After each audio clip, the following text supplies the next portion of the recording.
This is another class from the 2023 HVACR Symposium here in lovely Clermont, Florida at the Kalos offices. My friend Eugene Silberstein with ESCO does a really great presentation on pressure enthalpy without tears. You may have seen prior podcasts that we did together and a lot of other work in this space, but this is a great class. It's summarized, so it's really, even at an hour long or just under an hour long, it's still a very quick hit on this topic, but it does give the presentation where you can kind of see all the information all in one place. This is a much longer, like I said, course that Eugene gives, and then he also has a book that is by the same title, Pressure Enthalpy Without Tears, that you can get through ESCO. Definitely a book that I recommend that you get, but this is a great introduction. Eugene is an amazing presenter. Big thanks to him, and big thanks to everybody who helped sponsor our event, especially MeasureQuick and ACA, who are our title sponsors. I know you're going to enjoy this. My friend Eugene Silberstein.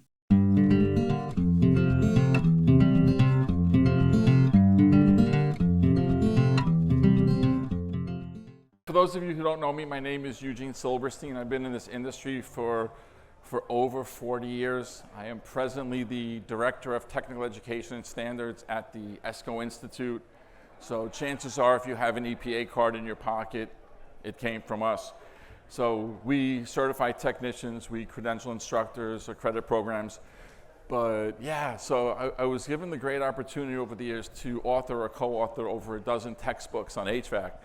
And there were two subjects that I'm really, really passionate about.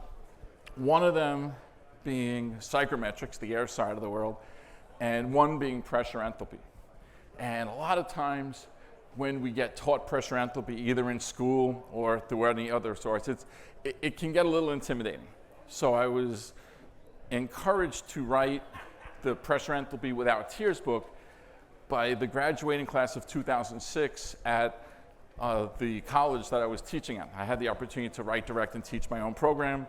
And the students were like, well, where is all this stuff published? And it wasn't published anywhere. It's just somebody's take on the concepts. So that's me.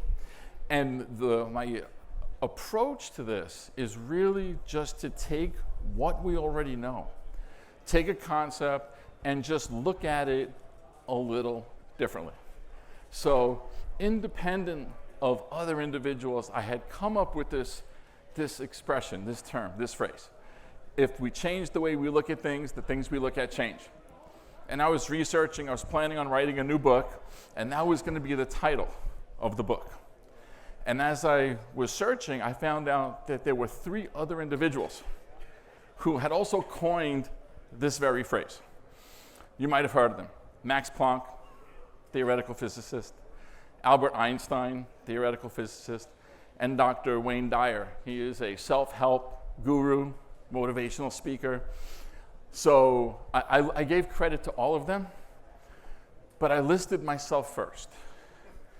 And the reason I did that was because Planck, Einstein, and Dyer are all dead. So they're very unlikely to complain about the order in which I listed us, but we're among friends, so I decided to put myself first. So when we think about pressure enthalpy, and I want to dive in, because what we're going to do today is take a unique perspective, a look. Most of the times when I teach classes on pressure enthalpy, I'm very heavy on the physics, the formulas, the math, the numbers, the calculations. And I kind of figured if I did that today, and being that the chairs are not secured to the floor, they would probably become projectiles at some point in the afternoon. So, for those of you who are expecting numbers and math and formulas and all that crazy stuff, I'm not doing that today. So we're taking a step back. When you first look, or you're first learning about pressure enthalpy, your first exposure to it was probably a little intimidating. So, having said that, my goal is to allow you and give you the opportunity to look at things a little differently. So, I have a little exercise for all of us real quick, and I'm going to give you instructions. I'm going to give you a set of instructions, and I want you to follow those instructions. Don't ask me any questions, but if you solve it, Please don't raise your hand. Please don't shout out, because that'll ruin it for everybody else in the room. So here's what I want you to do. On the screen, what are you looking at? You can answer this one. 6. A Roman numeral 9. All right? Now, what I want you to do is, you don't have to write this down. If you want to write it down on paper, that's great. If you can think about it in your mind, that's fine too. What I want you to do with that Roman numeral 9 is draw one line and turn that Roman numeral 9 into a 6. Okay, think about it. If you have an answer, don't shout it out. That'll ruin it for everybody else in the room. Roman numeral 9, we want you to draw one line and change that Roman numeral 9 into a 6. And I'm going to give you 30 seconds to think about it. Normally I give people like a longer time, but, oh, by the way, while you're thinking about that, Brian said that because this is the last session of the afternoon, I can talk as long as I want. So, if you guys are good till 8, 9, I'm cool. Anybody have an answer? All right, cool. Don't shout it out. Anybody having trouble? And if you are, it's okay to ask. So here's the deal. I started off this afternoon saying if we change the way we look at things, the things we look at change. Think about what I said. I gave you a Roman numeral 9. I said draw one line, turn that Roman numeral 9 into a 6. Nobody said what that 6 had to look like. Nobody said the line had to be straight. Nobody said it had to be a Roman numeral 6.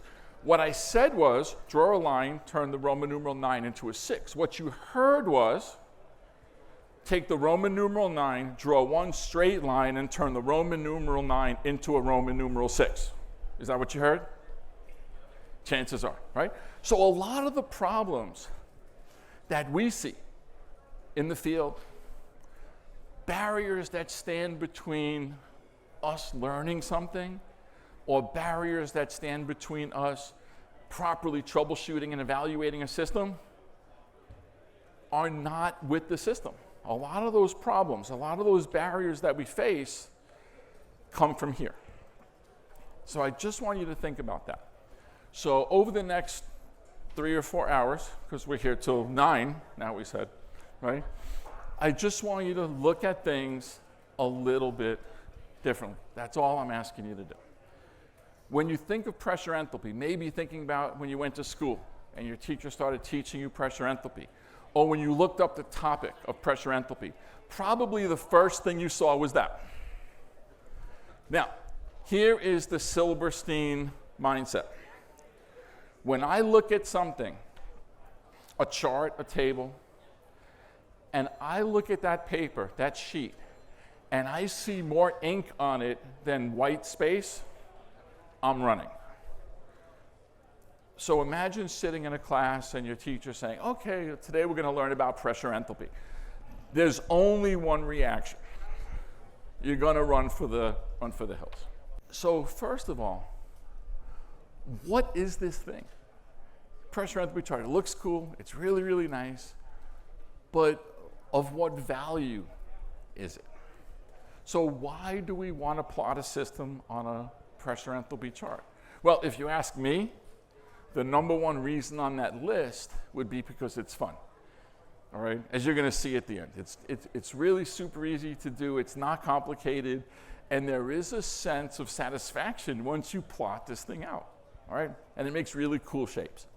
But in all actuality, what the pressure enthalpy chart and a completed pressure enthalpy chart for a system, whether it's functioning correctly or not, is to create a singular picture that's representing that entire system.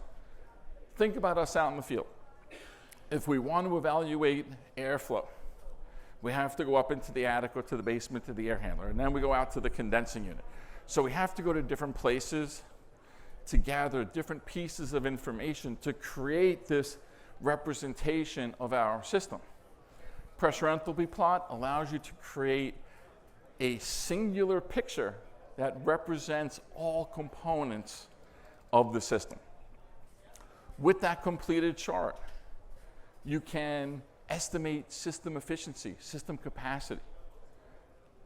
Picture yourself going to somebody's house and they just spent money to buy a 16 SEER 4-ton system.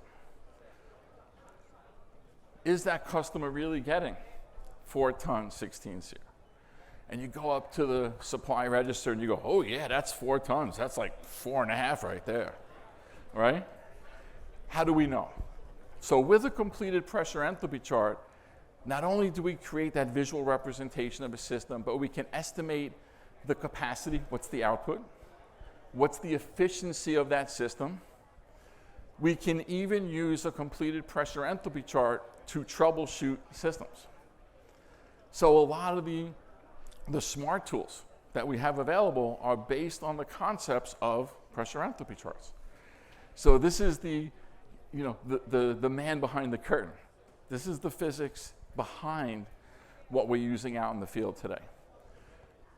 When I was younger in the field, we used to take all this information on these systems, bring them back to the office, and I would sit and plot these things out on pressure enthalpy charts, and we made them part of customer files. I'm going back into the late 80s, early 90s, long time ago. So it really, really gives us a deeper understanding of how these systems function, how our system works. So a lot of us out in the field, we know what to do when we see certain things. But understanding why things happen. Why does a system not work well when the air filter gets dirty? And you could say, oh, well, it don't work good. Right? But what is actually happening in the system? Right? Air filter gets dirty, less heat being added to the refrigerant, the suction pressure drops, saturation temperature drops, net refrigeration effect drops, heat of compression increases, coefficient of performance decreases, EER decreases, right? All of these fun things, okay? And we're gonna look at that in a little bit. So before we dive into the chart itself, I mean, here's a list of things that we can actually calculate from a completed pressure enthalpy chart. And again, we're going to look at how to do this later on. But some of these things, net refrigeration effect, total heat of rejection, heat of compression, coefficient of performance, may not resonate with us. We may not know what those items are. Mass flow rate per ton, how much refrigerant do we need to move past any given point per minute to give us 1 ton of cooling? Mass flow rate of the system, how much refrigerant's actually moving. Those are all supporting pieces of information. But what we do want to be able to calculate and estimate is the energy efficiency ratio of a system, EER or EER2. SEER, seasonal energy efficiency ratio, or SEER or SEER2. The capacity of the evaporator. How much heat is that evaporator absorbing? Capacity of the condenser, how much heat is the system rejecting? The volumetric capacity of the compressor in cubic feet per minute. So we can actually calculate what this system is doing to gain a better understanding of the system and its components. When you look at a compressor and you're looking at compressor specifications, if you dive deep, you can obtain the volumetric capacity of a compressor, CFM. You can verify, wow, this system is operating at this capacity, and this is the volumetric capacity of that compressor. And if you so desire and you cross-check it to the specs of the compressor, and they match, good deal. Again, it's an aid to give us a better understanding into the system, and it's hands-on. It's something you're doing. You're plotting this out. And it's not going to be perfect, but like I said, why plot it out? Number one reason, it's fun. So people think about plotting these systems out, and they go, oh, it takes a lot of work. I need to gather a lot of information. You need 5 pieces of information to plot a system on a pressure enthalpy chart. You need the high side pressure, the low side pressure, Every time you gauge up, you're getting the high side pressure and the low side pressure. Done. If you measure superheat, you're measuring the evaporator outlet temperature. That's what you need. If you measure subcooling, you need the condenser outlet temperature. That's what you're doing already. Compressor inlet temperature, maybe, maybe not. But pretty much everything you need to know to plot a system on a pressure enthalpy chart, you already have through the normal servicing of the equipment. High side pressure, low side pressure, condenser outlet temperature, evaporator outlet temperature, compressor inlet temperature. 5 pieces. Done. And with those pieces of information, you can calculate pretty much everything that we listed before. All right? I'm leaving out the electrical stuff. You will need to know the actual amperage draw of the motor, the voltage supplied to the motor, power factor. But that chart, we showed you, we took a look at that chart before. Again, more ink than blank space. But let's take a look. Let's break down this chart. There's nothing complicated about the chart unless we look at it in its entirety from the get. So on this chart, there's a series of horizontal lines. The vertical axis on that pressure enthalpy chart is our pressure.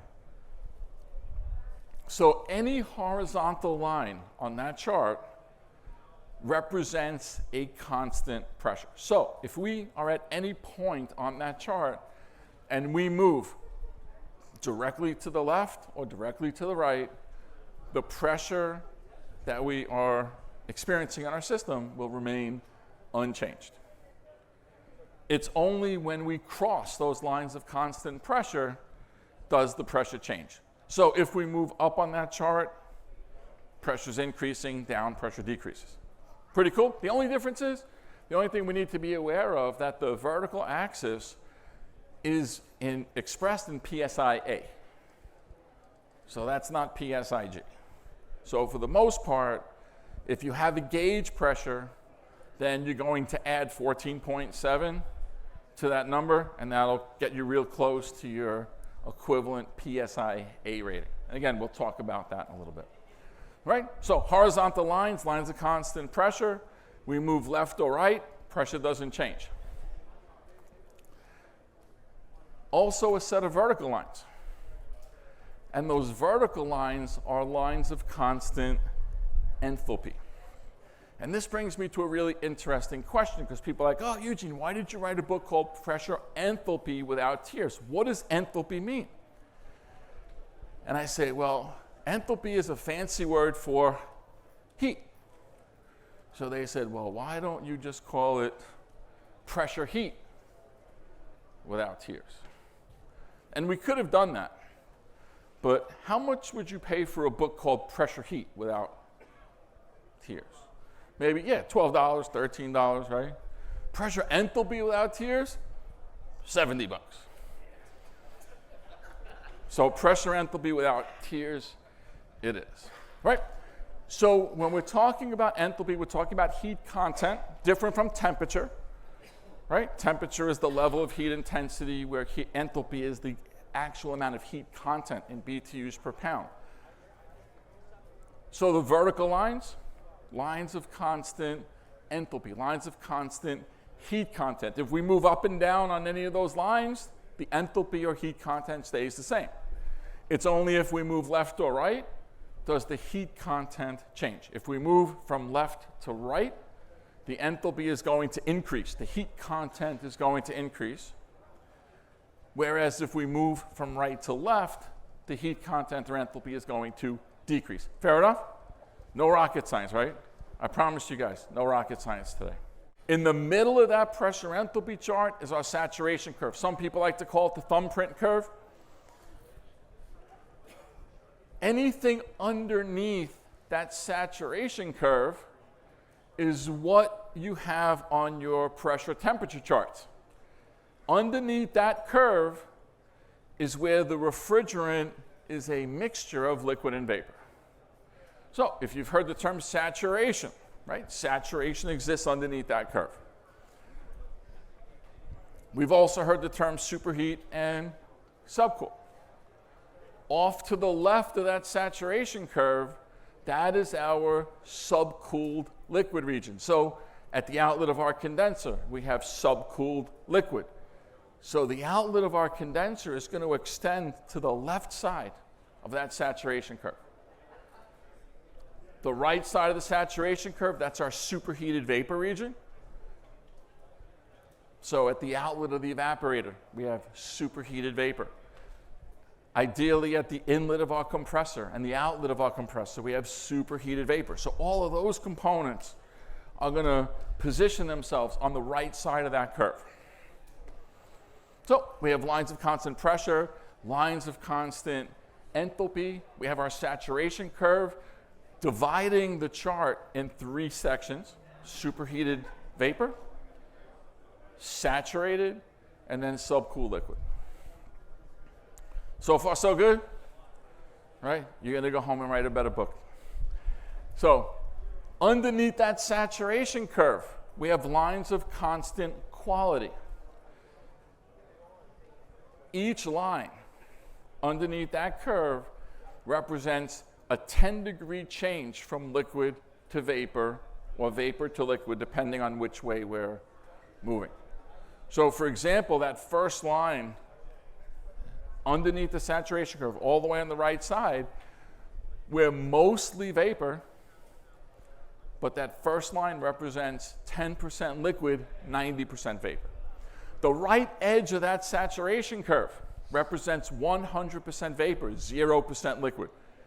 Similarly, the left boundary of that saturation curve represents 100% liquid and 0% vapor. That first line in, now we're 90% liquid, 10% vapor. As we continue to move in from left to right, that refrigerant is going to become more and more vapor and less liquid. So if I threw a dart at that chart, I would get a bill to repair a screen, so I'm not going to.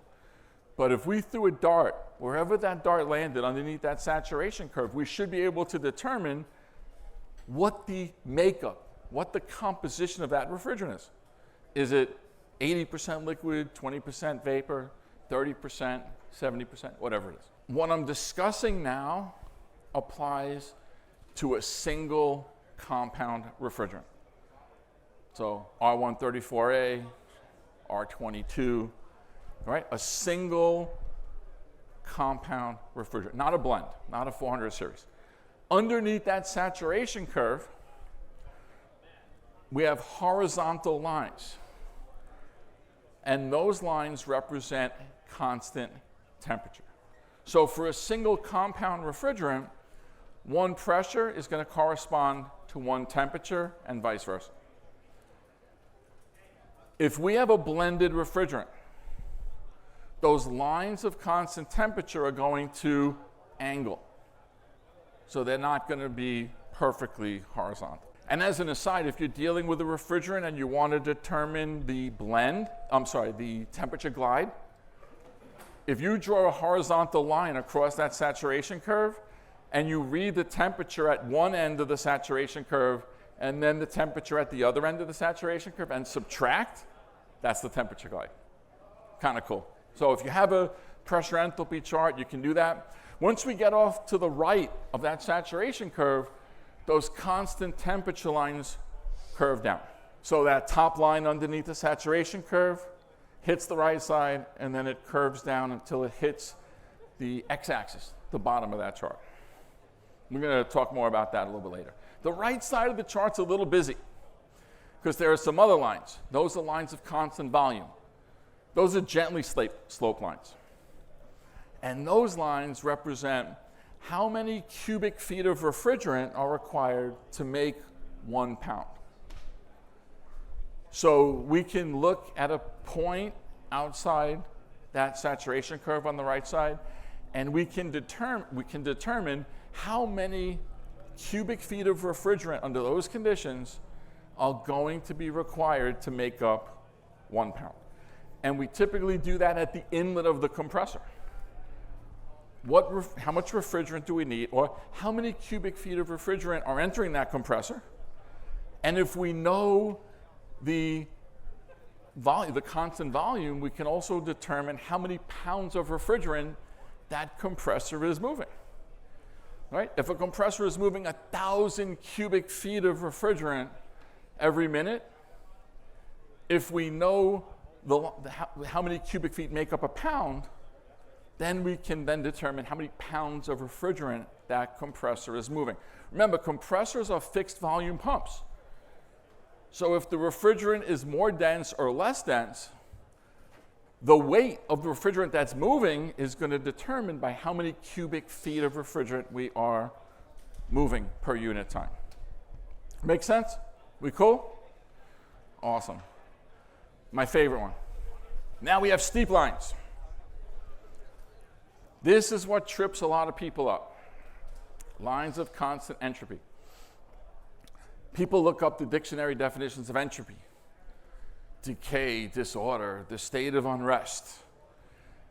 Well, how does that apply to us? Well, I've spent literally 3 years figuring out how to teach entropy.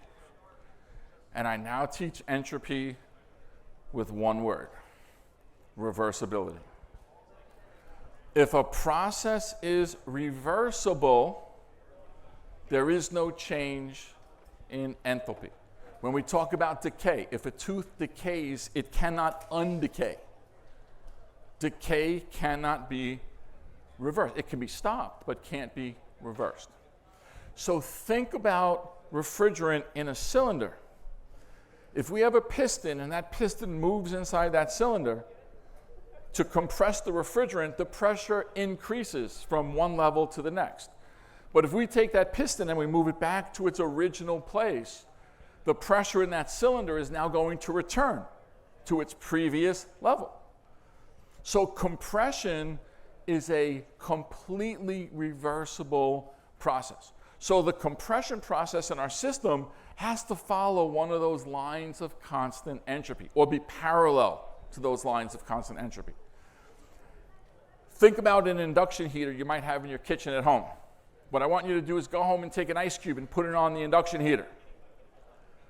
Slowly increase the temperature of that induction heater. At some point, that ice cube is almost immediately going to turn into water. It's called melting. Once that point has been reached, what I want you to do is turn the heat right back to where it was before the ice melted. Does the water magically turn back into an ice cube? No. Which means the melting of ice is not a reversible process. So, if I were to plot out the process of melting ice on an equivalent chart, I would be crossing lines of constant entropy because there is a change in entropy. But in the world of refrigeration and air conditioning, we're concerned with constant entropy. We're talking about the compression process. So we pretty much have, those are all the aspects. We got lines of constant pressure, lines of constant enthalpy, our saturation curve, lines of constant quality, lines of specific volume, lines of constant entropy. That's the chart. That's all there is. A completed chart looks like that on a pressure enthalpy chart. In a perfect world, that's not the actual. If we have engineers in the room, then they're not going to be happy with that at all, because that's not what it looks like. But for a technician, we're good. I are an engineer, but I'm also a tech. And what I found that the difference between a technician and an engineer is 14 decimal places. Right? Technicians, we need to get the system back to where it was before it failed. Engineers, different set. So here's what a system looks like, a plotted system. Our compressor is represented by that red line. As the refrigerant gets compressed, the heat content enthalpy goes to the right, but the pressure also increases. So the compression process moves up and to the right and follows a line of constant entropy, or is parallel to. So there's our compressor. At the outlet of the compressor, we now have our condenser. That's the green line at the top. Notice, when refrigerant leaves the compressor, it's a superheated vapor. Our discharge line on a pressure enthalpy chart is actually part of the condenser. Notice it starts in the superheated region, 100% vapor. Once it desuperheats, then it becomes saturated. It changes state from a vapor to a liquid. And then once that refrigerant completely condenses, it then subcools. Notice that little triangle at the top left corner. We're now extending into the subcooled liquid region. So 3 processes take place in our condenser: superheated, saturated, subcooled. Next line, that's our metering device, that vertical line. Notice, as refrigerant flows through the metering device, there is a change in pressure and temperature, but no change in heat content. That is a perfectly vertical line. So there's no change in heat content, although pressure and temperature do change. Ooh, magic. After we flow through the metering device, that bottom line represents the evaporator. Refrigerant enters the evaporator as a mixture of liquid and vapor. Notice that blue line starts somewhere to the right of the left side of that boundary. We could tell exactly what the condition of refrigerant is by seeing where that point lies. So on this chart, we're about 20%, right? About 20% liquid, 80% vapor. I'm sorry, 20% vapor, 80% liquid. I think I said that wrong, right? But as we pass through that evaporator, our refrigerant boils, and that blue line representing our evaporator ends outside of the saturation curve in the vapor region, meaning refrigerant is leaving that evaporator as a superheated vapor. And finally, that little line in between the two, that's our suction line. That's between the outlet of the evaporator and the inlet of the compressor. Ideally, that line is as short as possible. All right, we want to insulate our suction lines well. If you rip the suction line insulation off, after you plot a system and then you replot it, you're going to see that whole line representing the compressor is shifting to the right. And that purple line that represents the suction line, which is now tiny, is going to get longer and longer and longer. And as you're going to see, that's going to affect system performance. All right, so that's the chart. That's pretty much what's going on. Now, back in the 80s, when I was in the field, our job was to get a system to blow cold air. Didn't matter how we did it. It was make the system blow cold air. Now, we want to get these systems running as effectively and efficiently as possible. So efficiency is a big thing. And efficiency is really just a ratio of what you get out to what it costs you to get that output. If I have high output and low input, my efficiency is high. If I have low output and high input, that's going to be lower efficiency. So, quick example. So I have John. He makes 10 widgets an hour, and every hour he makes $10. So for every $1 I spend, he's producing 1 widget, right? This other guy, Mike, I'm paying him $25 an hour, but he's producing 50 widgets in 1 hour. And in that hour, I'm paying him $25. So for every $1 I spend, I'm getting 2 widgets. So yes, Mike is costing me more money, but are we talking about what we're spending or what we're getting? Fair enough? So I want to talk a little bit about that. When we talk in the world of air conditioning or refrigeration, and we talk about efficiency, we're talking about, again, output compared to input. The output is what we're paying for. We're paying for cooling. We're paying for that function of the evaporator, which is in charge of cooling the airstream that's passing through it. The cost associated with getting that cooling is all the other heat that we're adding to the system that we later need to reject. And that's heat that we pick up in the suction line, which hopefully is as minimal, as small as possible, and the heat that we pick up in the compressor during the compression process. That's heat that's being concentrated by compressing, but also heat that's being transferred from the motor to the refrigerant. So when we talk about the evaporator, we're talking about the net refrigeration effect. When we talk about what's taking place inside the compressor, we're talking about heat of compression. So when we talk about efficiency being a ratio of what we get out to what it costs us, we really have this thing called coefficient of performance, which is mathematically the net refrigeration effect divided by the heat of compression. That's the only math we're talking about today.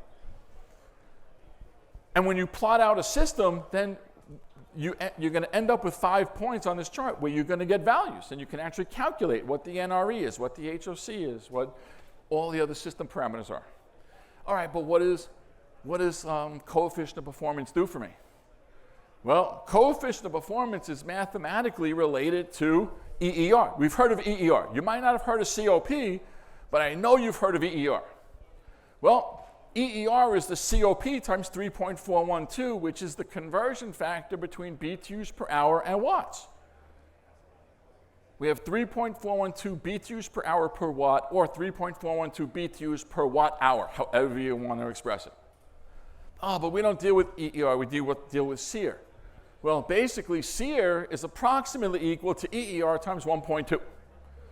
So if I plot this thing out, I know my NRE, I know my heat of compression, I can calculate my COP, and I can calculate my EER, I can calculate my SEER. And if we know that EER2, right, 2 weeks, EER2 is roughly 95% of EER, and SEER2 is roughly 95% of SEER. So if you multiply those numbers by 0.95, now you have approximate values for EER2 and SEER2 as well. Plotting these things out, really, really neat if you like to get visual. Here's what a system looks like when it's operating properly, what I'm expecting the system to do. But if I plot out a system that's overcharged, that's what it looks like in red. The plot shifts up and to the left if I'm overcharged. Notice my subcooling, that triangle on the left side gets bigger. Notice the inlet of my compressor moves closer to the curve. In other words, my superheat is going down. How about an undercharge? That plot shifts down and to the right. So if you look at it, if we have a charge problem, that chart either shifts up to the left, down to the right, depending on if it's an overcharge or an undercharge. Right? Overfeeding metering device. I have less refrigerant on the high side, more refrigerant on the low side. So now that chart, the shape, gets shorter. Underfeeding metering device, block liquid line. Now I have an excess amount of refrigerant on the high side, a deficiency on the low side, and now the plot gets taller. Right? Low side airflow problem. That chart moves down. My operating pressures are going down. My evaporator superheat's going down. If I have a high side airflow problem, my chart moves up and to the right. So airflow problems move from the bottom left to the top right, whereas charge problems move from the top left to the bottom right. So they move diagonally. So if you see a chart that's shifting along this XY axis, it's an airflow problem. If you see it shifting the other way, it's a charge problem. So it's kind of neat. It's fun. So I could pretty much do that all day. But plotting a system, people think, oh, it's really hard to plot this system out. Well, think about it. Let's say we have this system. I got all these pieces of information, all temperatures. Condenser saturation temperature, 120 degrees. Condenser outlet temperature, 100. Evaporator saturation temperature, 40. Evaporator outlet temperature, 50. Compressor inlet temperature, 60. Right? I look at a chart. First thing I do, I identify the 120 degree saturation temperature in my condenser. Cool? Find it. It's right there. Draw a horizontal line through it. Then I find the 40 degree evaporator saturation temp. I locate it, draw a line through it. halfway there. I locate the condenser outlet temperature, right? That line underneath the saturation curve. I take that to the left. And where that line crosses the saturation curve, I draw a vertical line. That identifies 2 points. I'm going to call them A and B, just for the heck of it. Done. Now, I identify the outlet of the evaporator, 50 degrees. I follow one of those lines of constant temperature down until it hits the low side pressure. I identify that point. That's between those 2 black points on the bottom, that's my NRE. That's my net refrigeration effect. I now identify the inlet of the compressor, 60 degrees. Again, follow a line of constant temperature down and mark that point. That's my compressor inlet temperature. Notice those last 2 points are real close together. That's my suction line. From that last line, that last point, I draw a diagonal line up along a line of constant entropy, and that identifies that 5th point. There's my completed chart. And now all I have to do is grab information from each of those 5 points, the heat content values at each of those points. And then you can crunch all the numbers. I am not crunching numbers with you today. What I had done, I had created an Excel spreadsheet where I enter the values at A, B, C, D, E. You know, condenser outlet, evaporator inlet, evaporator outlet, compressor inlet, compressor outlet, along with the system pressures and then the horsepower of the pump. And then that will give me all of those things. Remember earlier, I gave you that list of like 13 or 14 things that we can calculate? So if you want this, just drop me an email. I'll send it to you. It's in an Excel spreadsheet. It's kind of cool. All right. For your own personal use, don't market it and sell it because that's not cool. But it's a lot of number crunching. You can crunch the numbers. If you want the formulas, you can actually get them. But yeah, it's easier in an Excel spreadsheet. Just, you know, you enter what you got from the system and it runs. All right. But this is not, it should not be intimidating. It's a really neat tool. If you want to gain a really, really deeper understanding of what's going on in the system, it's great to use smart tools. I'm all for them. But if you really want to understand the hows and whys behind these things, get some charts, play around with it. All right, super, super not comfortable. If you decide, all right, so this is all based on my Pressure Enthalpy Without Tears book. All right. I just want to alert you to one thing. We're finished actually, but if you want to get the Pressure Enthalpy Without Tears book, you can get it on escogroup.org. All right, and if you check out, be sure to enter. Brian has a code, and it's HVAC School 22. We also just added HVAC School 23. Either one of those will give you a 10% discount on the book. But I know a lot of you guys are on Brian's website already. So if you are on HVACRschool.com, on the bottom of that home screen, the homepage, you can see partners. And if you click on ESCO, then that'll take you to the ESCO website. Okay? And then you can get it through there. All right? But still enter that code. All right? 10% is 10%. But yeah. That's my cell number. That number rings right here. Okay? My office number, email address, just eugene@escogroup.org. And this was a long day. So you guys definitely deserve an award for hanging out all day. So thank you for your time. I appreciate it. Thank you, Brian, for the opportunity. Big thanks to Eugene. Big thanks to ESCO. ESCO has been an amazing partner with us. You can find out more about ESCO by going to escogroup.org. When you go there, look at their e-learning site. You can actually get their entire bundle of products. So first you click on the e-learning tab and then go to all of the courses. I like to go down to subscriptions and bundles, and you can get that kind of full subscription access. All the fundamentals courses, as well as the ESCO All Access subscription. That's my favorite. You can also get one with some of the add-on courses, such as the 608 prep or Kasha communications training. escogroup.org, or you can go straight to hvacr.elearn.network and look down for that All Access subscription so you can get access to all of their amazing training. Thanks for watching our video.